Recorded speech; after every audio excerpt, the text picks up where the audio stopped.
অৰুণোদয় আঁচনি হিতাধিকাৰীসকলৰ বাবে খুব বেছি ইম্পৰ্টেণ্ট আৰু গুৰুত্বপূৰ্ণ হ'বলৈ গৈ আছে আজিৰ ভিডিঅ'টো, কাৰণ অৰুণোদয় আঁচনি বৃদ্ধি কৰা হ'ল 1000 টকালৈকে, আৰু 1000 টকা বৃদ্ধি কৰাৰ লগে লগে আপোনালোকে এতিয়া পাব 9000 টকা। ঠিক আছে, 9000 টকা আপোনালোকে এতিয়া পাব।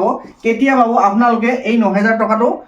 10 মাৰ্চত পাব। ঠিক আছে, 10 মাৰ্চত আপোনালোকে এই 9000 টকাটো পাব, যিটো আপোনালোকে পাবলগীয়া আছিল 20 ফেব্ৰুৱাৰী তাৰিখে। 20 ফেব্ৰুৱাৰী তাৰিখে পাবলগীয়া ধনটো আপোনালোকে এতিয়া পাব মাৰ্চ মাহত। আৰু এই মাৰ্চ মাহত আপোনালোকক 9000 কিয় দিলে, 10000 কিয় নিদিলে? ঠিক আছে, পাব লাগিছিল আপোনালোকে 10000 টকা, কিন্তু পালে আপোনালোকে 9000 টকা। হয়তো হাতত এতিয়া ভালেকেইদিন সময় আছে, যিহেতু আজি এইটো ফেব্ৰুৱাৰীৰ মাহ, ফেব্ৰুৱাৰীৰ পৰা 10 মাৰ্চলৈকে ভালেকেইটা দিন আছে। হয়তো আপোনালোকে 10000 টকাও পাব পাৰে, এইটো আপোনালোকে ভাবি থওক। 9000 টকাৰ পৰা আপোনালোকে 10000 টকাও পাব পাৰে, এইটো একদম একেবাৰে চিয়ৰ নহয়। মই দুদিন আগৰ ভিডিঅ'ত মই আপোনালোকক কৈছিলোঁ যে আপোনালোকে যদি ফেব্ৰুৱাৰী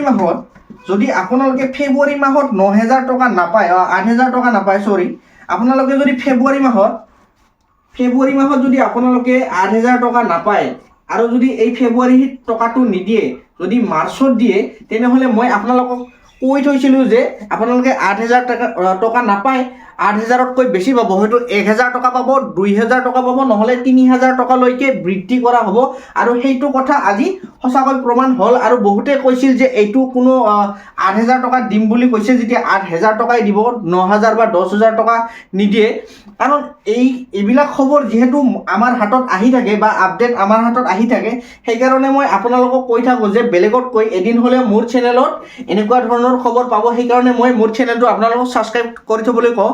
যিসকলে এই যোৱা দুদিন আগৰ ভিডিঅ'টো চাইছে, সেই ভিডিঅ'টোত চালে আপোনালোকে গম পাব। সেই ভিডিঅ'টোত মই ক্লিয়াৰলি মেনশ্যন কৰিছোঁ যে আপোনালোকে যদি ফেব্ৰুৱাৰী মাহত 8000 টকাটো নাপায়, মাৰ্চ মাহত পায়, তেনেহ'লে মাৰ্চ মাহত আপোনালোকে 8000তকৈ বেছি 1000 টকা হওক বা 2000 টকা হওক বৃদ্ধি কৰিব, এইটো চিয়ৰ।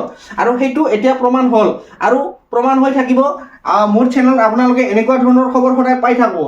তাৰপিছত মই আপোনালোকক কৈ আছোঁ, যদি আপোনালোকে এতিয়া জানুৱাৰী মাহৰ পৰা অৰুণোদয় আঁচনিটো পোৱা নাই, ঠিক আছে, আপোনালোকে জানুৱাৰী মাহৰ পৰা অৰুণোদয় আঁচনিটো পোৱা নাই, কেতিয়ালৈকে নাপাব? মাৰ্চ মাহত পাব আপোনালোকে জানুৱাৰীত পোৱা নাই। ঠিক আছে, জানুৱাৰীত আপোনালোকে অৰুণোদয় আঁচনি পোৱা নাই, ফেব্ৰুৱাৰীত পাব। ঠিক আছে, ফেব্ৰুৱাৰীত দিয়াৰ কথা আছিল, এতিয়া নাই দিয়ে, এতিয়া দিব মাৰ্চত, আৰু এপ্ৰিল আছে। ঠিক আছে, আপোনালোকে জানুৱাৰী, ফেব্ৰুৱাৰী, মাৰ্চ, এপ্ৰিল এইকেইটা মাহৰ গোটেইখিনি যিখিনি মিলাই 10000 আপোনালোকক 9000 টকা দিছে, এইখিনি হৈছে 9000 টকা। আপোনালোকে জানুৱাৰী, ফেব্ৰুৱাৰী, মাৰ্চ, এপ্ৰিল, এপ্ৰিলৰ পৰা আপোনালোকে যিটো মাৰ্চ মাহত টকাটো পাব, তাৰপিছত আৰু আপোনালোকে অৰুণোদয় আঁচনি নাপায়। ঠিক আছে, কেৱল আপোনালোকে মাৰ্চ মাহলৈকে যিখিনি টকা পাব সেইখিনিহে পাব। এপ্ৰিল মাহৰ পৰা আপোনালোকে অৰুণোদয় আঁচনি আৰু নাপায়। গতিকে যদি এই অৰুণোদয় আঁচনিটো বহুতে সুধি আছে কি বন্ধ হৈ যাব নেকি, তো মই এতিয়া আপোনালোকক কৈ আছোঁ। ঠিক আছে, বহুতে ভাবি আছে কি জানুৱাৰী, ফেব্ৰুৱাৰী, মাৰ্চ, ঠিক আছে, মাৰ্চ মাহৰ 2026 চনৰ মাৰ্চ মাহৰ পৰা অৰুণোদয় আঁচনি বন্ধ হৈ যাব নেকি। গতিকে মই আপোনালোকক এতিয়া ক্লিয়াৰলি কৈ আছোঁ, যিহেতু অনাগত দিনত আহিবলগীয়া আমাৰ ইলেকশ্যন চলি আছে, এতিয়া আহিবলগীয়া যিটো ইলেকশ্যন চলি আছে, সেই ইলেকশ্যনৰ কাৰণে এই অৰুণোদয় আঁচনিয়ে হওক বা যিকোনো ধৰণৰ আঁচনিয়ে হওক স্থগিত কৰি থোৱা হৈছে। ঠিক আছে, মাৰ্চ মাহৰ পৰা অৰুণোদয় আঁচনিয়ে হওক বা যিকোনো ধৰণৰ আঁচনিয়ে হওক, সেই আঁচনিসমূহ সম্পূৰ্ণভাৱে বন্ধ হৈ থাকিব বা স্থগিত হৈ থাকিব। তাৰমানে আপোনালোকে পেণ্ডিং হৈ থাকিব, এইটো ৰেগুলাৰ নহয়, এইটো আপোনালোকৰ এতিয়া স্থগিত হৈ থাকিব, নাপাব। কেতিয়া পাব?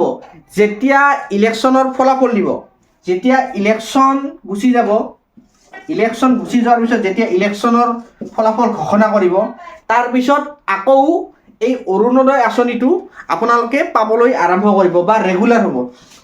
যিসকলে ভাবি আছে যে অৰুণোদয় আঁচনি মাৰ্চ মাহৰ পৰা বন্ধ হ'ব, তেওঁলোকক মই কৈছোঁ যে মাৰ্চ মাহৰ পৰা অৰুণোদয় আঁচনি বন্ধ নহয়, মাৰ্চ মাহৰ পৰা অৰুণোদয় আঁচনি স্থগিত হৈ থাকিব, বন্ধ হৈ থাকিব, মানে পেণ্ডিঙত থাকিব।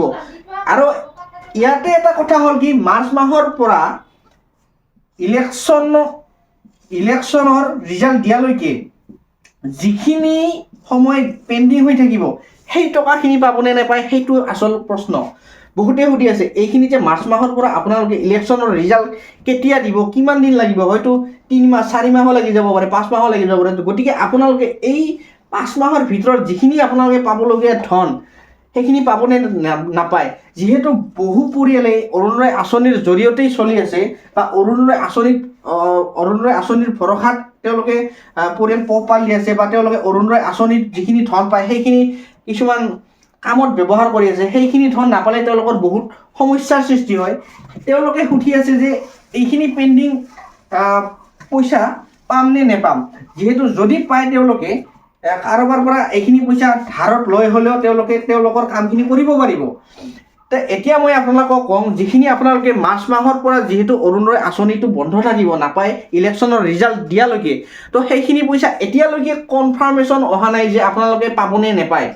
হয়তো 2-1 দিন পিছত আপোনালোকক ডক্টৰ হিমন্ত বিশ্ব শৰ্মা ডাঙৰীয়াক ক'বও পাৰে যে এইখিনি আপোনালোকে সুধিব লাগিব, আপোনালোকে সোধা নাই, তেওঁ গম পোৱা নাই বা এইটো প্ৰশ্নৰ উত্তৰ তেওঁলোকে প্ৰশ্ন কৰিলেহে উত্তৰটো দিব, আপোনালোকে সোধা নাই।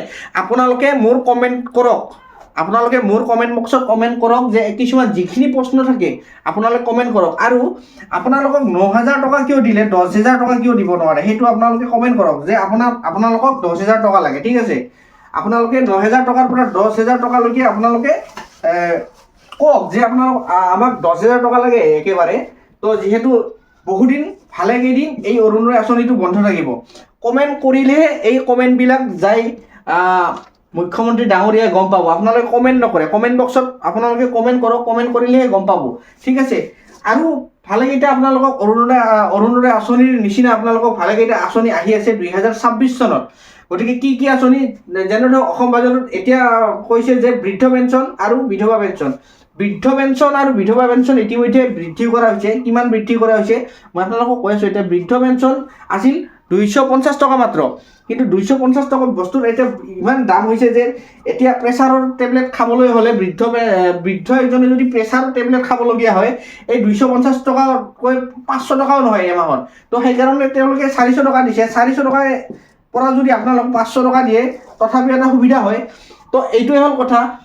250 টকাৰ পৰা 400 টকা বৃদ্ধ পেঞ্চন এতিয়ালৈকে বঢ়াই দিছে, আৰু বিধৱা পেঞ্চন 300ৰ পৰা 1250 টকালৈকে এতিয়া বৃদ্ধি কৰি দিয়া হৈছে, ঠিক আছে। এতিয়া মূল কথাটো হ'ল, বহুতে সুধি আছে যে ইলেকশ্যনৰ ৰিজাল্ট দিয়াৰ পিছত, ঠিক আছে, ইলেকশ্যনৰ ৰিজাল্ট যেতিয়া দিব তাৰপিছত অৰুণোদয় আঁচনিটো আৰু ৰানিং হ'বনে নাই, বা আপোনালোকে 9,000 কৰি পাব নে 1250 টকা কৰি পাব নে 8,000 টকা কৰি। বহুত প্ৰশ্ন, এইটো কনফিউজ মই আপোনালোকক এতিয়া কৈ আছোঁ, ঠিক আছে। বহুতে সুধি আছে যে আপোনালোকে যে এতিয়াতো আপোনালোকে মাৰ্চ মাহৰ পৰা নাপাব টকাটো, ঠিক আছে। মাৰ্চ মাহৰ পৰা আপোনালোকে যেতিয়া ইলেকশ্যনৰ ৰিজাল্টটো দিলে, ঠিক আছে, যিকোনো এখন চৰকাৰ আহিলে, এতিয়া মই আপোনালোকক কৈছোঁ যিকোনো চৰকাৰ ধৰক, তো সেই চৰকাৰখনে অৰুণোদয় আঁচনিটো দিবনে নিদিয়ে, বা এইখন চৰকাৰে যদি আকৌ আহে তেনেহ'লে অৰুণোদয়টো দিবনে নিদিয়ে, বা এইখন চৰকাৰৰ জেগাত যদি বেলেগ এখন চৰকাৰ আহে সেই চৰকাৰখনে অৰুণোদয় আঁচনিটো দিবনে নিদিয়ে, এইটো হ'ল কথা। এতিয়া মই কৈ আছোঁ, প্ৰথমতে এইখন চৰকাৰে যদি আৰু নেক্সট আহে তেনেহ'লে ফাইনেল আপোনালোকে অৰুণোদয় আঁচনিটো পাই থাকিব, ঠিক আছে। এইটো হ'ল ভাল কথা আপোনালোকৰ কাৰণে। যদি এইখন চৰকাৰে আকৌ নেক্সট আহে তেনেহ'লে অৰুণোদয় আঁচনিটো ৰেগুলাৰ আপোনালোকে পাই থাকিব। কিন্তু আপোনালোকে 1250 টকা পাব নে তাতকৈ বেছি পাব সেইটো এতিয়ালৈকে কোৱা হোৱা নাই। কিজানি 1250 টকা গৈছে আপোনালোকৰ 1500 হ'ব পাৰে বা 3000 হ'ব পাৰে, ঠিক আছে। এইটো কোনো কনফাৰ্মেশ্যন হোৱা নাই। কিন্তু এইখন চৰকাৰ নাহি যদি বেলেগ চৰকাৰ এখন আহে কি হ'ব তেতিয়া অৰুণোদয় আঁচনি, এতিয়া মই আপোনালোকক কৈ আছোঁ, ঠিক আছে। যদি বৰ্তমান ধৰক এইখন চৰকাৰ নাহিল, বেলেগ চৰকাৰ আহিল, তো এতিয়া কি হ'ব? এতিয়া তেওঁলোকৰ চৰকাৰ, তেওঁলোকৰ ৰাজত্ব, যি চৰকাৰ আহিব তেওঁলোকৰ মতেই হ'ব। এইখন চৰকাৰ যদি নাহি পেলাই এইখন চৰকাৰ আহে তেনেহ'লে কি হ'ব? তেওঁলোকৰ মতে কৰিব পাৰিব। তেওঁলোকে এই অৰুণোদয় আঁচনিটো দিবও পাৰে নিদিবও পাৰে, তেওঁলোকৰ ইচ্ছা। তেওঁলোকে 1250 টকা কৰিও দিব পাৰে বা 1500 টকা কৰিও দিব পাৰে, তেওঁলোকৰ ইচ্ছা। এইটো তেওঁলোকৰ চৰকাৰ হ'ব, যিহেতু তেওঁলোকৰ ইচ্ছামতে হ'ব বা নিদিবও পাৰে। তো আজিৰ ভিডিঅ'টো এইখিনি আছিল। যদি এতিয়ালৈকে মোৰ ভিডিঅ'টো আপুনি লাইক এটা কৰা নাই তেনেহ'লে মোৰ ভিডিঅ'টো আপুনি লাইক কৰি দিয়ক, আৰু যদি মোৰ চেনেলটোলৈ প্ৰথমবাৰৰ কাৰণে চাই আছে তেনেহ'লে মোৰ চেনেলটো আপোনালোকে ছাবস্ক্ৰাইব কৰি দিয়ক, কাৰণ এনেকুৱা ধৰণৰ ইম্পৰ্টেণ্ট আৰু ইনফৰ্মেটিভ ভিডিঅ' মই আপোনালোকৰ কাৰণে সদায় লৈ আহোঁ। আৰু বেলেগতকৈ এদিন হ'লেও মোৰ চেনেলত আপোনালোকে এনেকুৱা ধৰণৰ আঁচনিৰ কথা বা PM কিষাণ হওক, অৰুণোদয় হওক, আত্মনিৰ্ভৰশীল অসম হওক, অসমৰ যিকোনো ধৰণৰ আঁচনি বেলেগতকৈ এদিন হ'লেও আগত আপোনালোকে পাব আৰু ৰিয়েল পাব, ঠিক আছে।